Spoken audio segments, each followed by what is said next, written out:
નમસ્કાર, આપ જોઈ રહ્યા છો TV13 ડિજિટલ અને હું છું આપની સાથે બંસી રાજપૂત. જે રીતે અત્યારે સમગ્ર દેશમાં આમ તો કહીએ તો કે જે ક્રિકેટનો માહોલ છે તે બરાબરનો જામ્યો છે. જો કે ગત રોજ જે અમદાવાદનો માહોલ વરસાદે થોડો બગાડી દીધો હતો અને મુંબઈ ઇન્ડિયન્સના જે ફેન્સ છે થોડા નિરાશ જરૂર થયા છે, પરંતુ હવે તમામની નજર છે તે ફિનાલે પર છે અને આ જ મુદ્દા પર આજે આપણે ખાસ કરીને આઈપીએલ પર વાત કરવાના છીએ અને મારી સાથે વાતચીત કરવા માટે ક્રિકેટ એક્સપર્ટ છે રણવીરસિંહ, તે જોડાશે.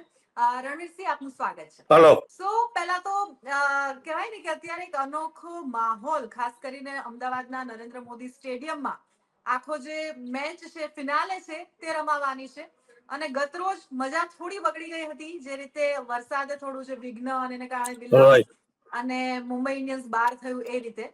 તો પહેલા તો ક્રિકેટ એક્સપર્ટ તરીકે આજની ગઈકાલની આખી ઘટનાક્રમ અને ફિનાલેને કઈ રીતે જોઈ રહ્યા છો? ગઈકાલે the match was really in the beginning people went berserk thinking that આજે રમાશે નહીં, but when it happened it was a beautiful match. Everyone was hooting for Punjab and they won the game. That too because of their captain who scored a brilliant 80 something. સો આપણે એવી વાત કરીએ કે જે રીતે હવે ફિનાલે છે તે આરસીબી અને સાથે સાથે પંજાબ એમની વચ્ચે રમાવાની છે. તો તમારી હોટ ફેવરિટ કઈ છે? તમને શું લાગી રહ્યું છે થ્રુ આઉટ જે પરફોર્મન્સ રહ્યા છે બંને ટીમના, કોના જીતવાના ચાન્સીસ સૌથી વધારે છે? કયા ખેલાડી છે જે વધારે ફોર્મમાં છે કે જેને અમુક વસ્તુમાં સંભાળવાની જરૂર છે? શું લાગી રહ્યું છે? See, it is એવું કહેવામાં આવે છે Virat Kohli having scored so many half centuries in this IPL, and whichever 50 he scored, 50 plus he scored, RCB won that match. So I would again say the same thing. If Virat Kohli scores 50 above, the match is with Bangalore. એટલે RCB ને પછી જીતતા કોઈ નહીં રોકી શકે જો Virat Kohli No, nobody can stop. Yes. અને આરસીબી ના ફેન્સ ની જો વાત કરવામાં આવે ફ્રોમ સો લોંગ, કારણ કે આરસીબી બહુ જ બધા ફિનાલે રમી ચૂક્યું છે, પરંતુ અનફોર્ચ્યુનેટલી સમવોટ ટાઇટલ થી બહુ જ દૂર રહ્યું છે ને ઘણા સમયથી એમ કહેવાય ને કે આરસીબી ના ફેન્સ એક જાતનું તપ કરી રહ્યા છે આરસીબી જીતે એના માટે. એટલે એ એક હોટ ફેવરિટ ટીમ અત્યારે કહી શકાય.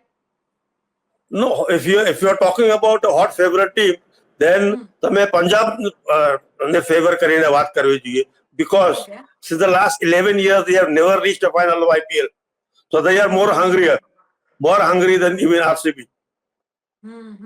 હવે આરસીબી અને પંજાબના જો ખેલાડીઓની વાત કરીએ કે અત્યારે જે રીતનો એમનો બેટિંગ ઓર્ડર છે, ટોપ ઓર્ડર છે, એના ઉપર તમે એઝ એન એક્સપર્ટ પ્રકાશ પાડો અને કોણ પહેલા બેટિંગ લે તો ફાયદો થઈ શકે એમ છે, જે રીતે નરેન્દ્ર મોદી સ્ટેડિયમના અને એની પીચની જો વાત કરીએ. This is very important. કોણ પહેલા બેટિંગ કરશે, બોલિંગ કરશે, કોણ શું લેશે? If Bangalore wins the toss, the game is theirs today.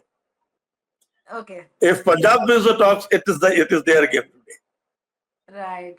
એટલે અને ક્રિકેટમાં કે ગેમમાં તો એવું કહેવાતું હોય છે કે લાઈક લક પણ એટલા જ કામ કરતા હોય છે, એટલા જ ફેવર કરતા હોય છે ખેલાડીઓની સાથે. That happens. એ થાય, પણ cricket is, IPL is a batter's game. It is a batting side's game always. The poor bowlers, they keep on bowling and being hit. Direct ball ma either chakko jai or whatever it is. But yes, for this match, I would root for Bangalore because of their hunger, which is more than Punjab's hunger, I think. એટલે આમ કહીએ તો like આ જે match છે, કારણ કે RCB આટલા સમયથી ટાઇટલ થી દૂર અને સાથે સાથે પંજાબ કે જે પહેલી વાર મતલબ ફિનાલે રમી રહ્યું છે, એટલે કે હું કાટેની ટક્કર એકદમ રોમાંચક આ ગેમ બની રહેશે. No, but Ama, I would like to add one point. Shreyas Iyer has been doing wonderfully well as a captain. Okay. His tactics, placing the right fielder at the right place, has worked wonders, which I think is lacking with Bangalore. So they have a plus point here. Okay. એટલે એ રીતે પંજાબનું પલડું કે like એ એમનો વધારે ભારે છે એવું કહી શકાય? No, I am still not saying that. હું બંને બાજુને કહું છું, it is evenly matched. You never know. Both team.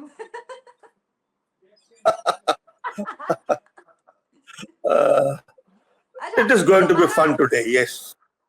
True Tomorrow, I mean. Ultimately કહેવાય ને કે આઈપીએલ એટલે છેલ્લા ઘણા સમયથી ને સ્પેશિયલી જે ક્રિકેટ ફેન્સ હોય છે એમના માટે એક લાઈક ફેસ્ટિવલ જેવો આખો માહોલ 3 થી 4 મહિનાનો Yes. રહેતો હોય છે સેલિબ્રેશન આ તે Right. પર્ટિક્યુલર ટીમ ફોલો કરવાનું એમાં પણ હવે આપણા ગુજરાતમાં ખાસ કરીને નરેન્દ્ર મોદી સ્ટેડિયમ અને જે રીતે જીટી નું ભલે અનફોર્ચ્યુનેટલી જીટી બાર થઈ ગઈ છે પરંતુ થ્રુઆઉટ એક પરફોર્મન્સ રહ્યું છે એનું આઈપીએલમાં એને લઈને પણ ફેન્સમાં કારણ કે અલગ અલગ ટીમ માટેનો દરેક ફેન્સનો એક અલગ માહોલ જોવા મળતો હોય છે. Right. Right. It is actually a festival. It is actually a festival of cricket. IPL is a festival of cricket, and that too, our stadium hosting a final is motivat. True અને સાથે સાથે જે રીતે ખાસ કરીને operation સિંદૂરનો લઈને સેનાના ત્રણેય પાકના નેતાઓનું જે સન્માન પણ થવાનું છે એટલે કહેવાય Right. ને ઓલરેડી જ્યારે વાત ક્રિકેટની હોય એટલે એક અલગ દેશદાસ જોવા મળતી હોય છે અને એમાં પણ હવે આ વખતે તો આપણે મતલબ એ પણ પ્રદર્શન કરવાના છે એટલે કે આખો આ વખતનો જે સ્ટેડિયમનો ફિનાલેનો જે માહોલ હશે તે એક અલગ લેવલનો જોવા મળશે. Yes, certainly. And આપણે વાત કરતા હતા ગુજરાતીઝની. I mean, every team has at least 1 or 2 Gujarati players in it. True. So cricket is flourishing in Gujarat, and એના ઉપર our stadium. અચ્છા તમે જો આપણે આખું થ્રુ આઉટ આ જે 3 મહિનાનો માહોલ ક્રિકેટનો રહ્યો આઈપીએલ નું રહી તમામ ટીમના પરફોર્મન્સની જો વાત કરવામાં આવે અથવા તો ટોપ 3 ટીમની જો વાત કરવામાં આવે અને અનફોર્ચ્યુનેટલી જે રીતે ફર્સ્ટ ના રોજ જે મતલબ નોકઆઉટ જે મેચ હતી એમાં વિલંબને કારણે થોડું બહાર નીકળી જવું પડ્યું એમઆઈ ને આ તે એના વિશે કોઈ ટિપ્પણી કરવા માંગશો કંઈ કહેવા માંગશો ટીમ વિશે વાત નહીં, MI, if you are asking me, MI has simply been lucky. Okay Yeah, luck has favored them. Otherwise, you rewind, they lost couple of matches which they would have won easily. But they lost all those matches, and then they came back again. All right. Maybe luck played its role. Otherwise, I will not consider MI to be of the standard of Bangalore and Punjab. Alright તો according to you અત્યારે જે બે team છે એ very well deserve કે જે finale deserve કરે છે. Yes, very well deserved teams. They deserve to be in the finale. Okay overall જે ટોપ 3 ઓલમોસ્ટ આપણી પાસે અત્યારે આરસીબી અને પંજાબ તો છે જ કે જે ટોપ 2 માં ને એમાંથી એક વિનર બનશે ડેફિનેટલી પણ અપાર્ટ ફ્રોમ ધેટ અગર બીજી જે બધી ટીમ છે એમાંથી જો બે કોઈ ટીમ કે જેનું થ્રુ આઉટ પરફોર્મન્સ સારું રહ્યું હોય મહેનત એની દેખાતી હોય એના ખેલાડીઓ છે તેમનું પરફોર્મન્સ બહુ સારું રહ્યું હોય તો તમે કોની વાત કરશો? I would say KKR. Okay KKR, they had the depth. એ લોકો પાસે બેટ્સમેન સારા હતા, બોલર સારા હતા, a very good team, but unfortunately they are nowhere. They are nowhere. Right do you believe કે ક્રિકેટમાં પણ કે આવી રીતના જ્યારે ટીમ વર્ક હોય હાર્ડ વર્કની સાથે સાથે લક પણ કામ કરતું હોય છે તમારી સ્ટ્રેટેજી પણ કામ કરતી Yes. હોય છે? It does. Cricket, see, you cannot say anything about cricket the very next ball. The match changes within one ball only. It is a game of, I mean, you cannot plan the way you can. I mean, it's different. The ball game is different. So as an cricket expert, individually, RCB ને તમારે કોઈ સલાહ આપવાની થાય કે RCB જે ધ્યાન રાખવા જેવી વાત છે તો પહેલા કઈ રહેશે?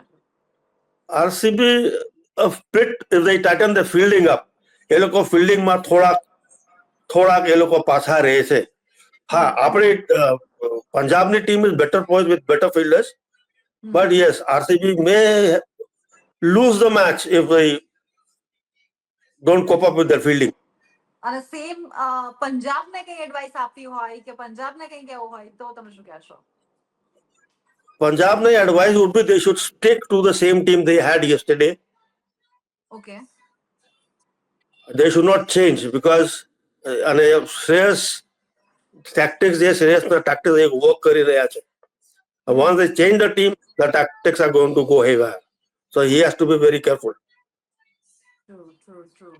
ટ્રુ તો આમ જોઈએ તો મતલબ એ જે રીતે આપણે ઓવરઓલ વાત કરી કે નાની નાની જે વાત છે બંને ટીમે થોડું જો સંભાળીને રાખે તો એક અલગ લેવલનું આ વખત, કારણ કે નવા જ અને એ ક્રિકેટ ફેન્સ માટે પણ એક આખું અનધર લેવલનું એક્સાઇટમેન્ટ જોવા મળશે. આરસીબી જીતે છે તો પણ અને પંજાબ જીતે છે તો પણ.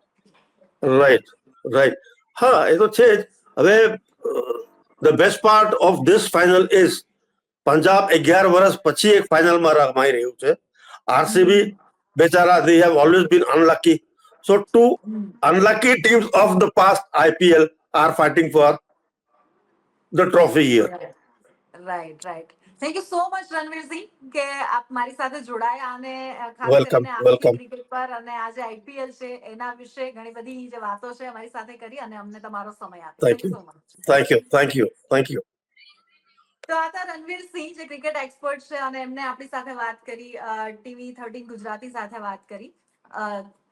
અને જે રીતે અત્યારે કહેવાય ને કે જે ક્રિકેટ રસિકો છે એમાં અલગ જ લેવલનો આખો ક્રિકેટનો માહોલ છે, ક્રિકેટનો જે ચાર્મ છે તે જામી ગયો છે. આરસીબી અને જે પંજાબના જે ફેન્સ છે એમાં એક અલગ જ માહોલ. બસ બધા એ જ પ્રેયર કરી રહ્યા છે કે બસ આ વખતે ફિનાલેમાં એટલીસ્ટ વરસાદ ના આવે, કે જે મેચનો રોમાંચ છે એમાં કઈ બલી ના થાય. અને એ સાથે સાથે આપને એ પણ જણાવી દઉં કે ઘણા વર્ષો પછી થ્રુ આઉટ આરસીબી ઘણા વખત સુધી ફિનાલે સુધી પહોંચ્યું છે, ફિનાલે રમ્યું છે, પણ અનફોર્ચ્યુનેટલી ક્યારે પણ ટાઇટલ નથી જીતી શકું. એટલે એ રીતે આરસીબી ને ફિનાલેમાં રમતું જોવું, એ જે ભૂખ છે એ અલગ લેવલની જોવા મળશે.